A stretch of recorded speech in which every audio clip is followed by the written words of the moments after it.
नमस्कार साथियों, India grounded report से मैं आरती श्रीवास्तव आप सभी का स्वागत करती हूँ। साथियों, आज एक बार फिर से हम हाजिर हैं लेकर आज का प्रेरक प्रसंग, जिसका शीर्षक है ज्ञान पिपासु।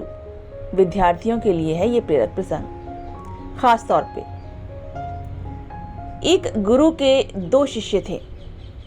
एक पढ़ाई में बहुत तेज था और विद्वान था, जबकि दूसरा जो था वो बहुत फिसड्डी था, मतलब वो पढ़ाई में कुछ ज्यादा नहीं कर पाता था।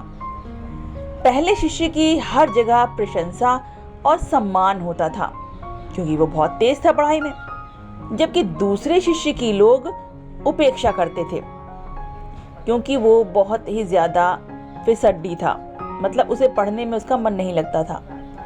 एक दिन रोष में दूसरा जो शिष्य था वो गुरुजी के पास जाकर बोला, गुरुजी, मैं उससे पहले से आपके पास विद्या अध्ययन कर रहा हूँ, फिर भी आपने उसे मुझसे अधिक शिक्षा दी है।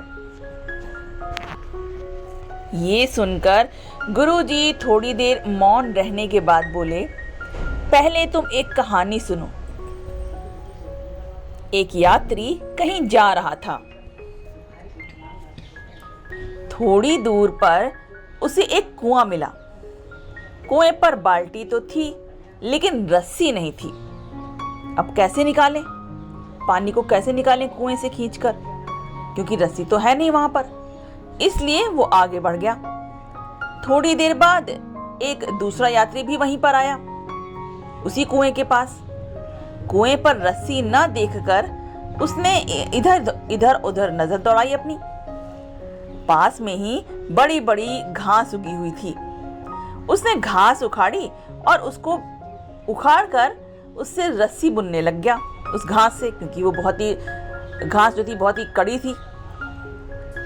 और थोड़ी देर में एक लंबी रस्सी तैयार हो गई, जिसकी सहायता से उसने कुएं से पानी निकाला और अपनी प्यास बुझा ली।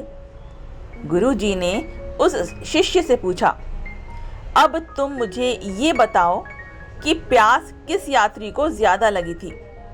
शिष्य ने तुरंत उत्तर दिया कि दूसरे यात्री को। गुरुजी फिर बोले, प्यास दूसरे यात्री को ज्यादा लगी थी, ये हम इसलिए कह सकते हैं क्योंकि उसने प्यास बुझाने के लिए परिश्रम किया। उसी प्रकार तुम्हारे सहपाठी में ज्ञान की प्यास है, जिसे बुझाने के लिए वो कठिन परिश्रम करता है, जबकि तुम ऐसा नहीं करते। शिष्य को अपने प्रश्न का उत्तर मिल चुका था। वो समझ गया था कि अगर उसे सफलता चाहिए, अगर उसे अपने जीवन में एक सफल व्यक्ति बनकर तैयार होना है, तो उसे मेहनत तो करनी ही पड़ेगी। तो वो जी जान से परिश्रम में जुट गया।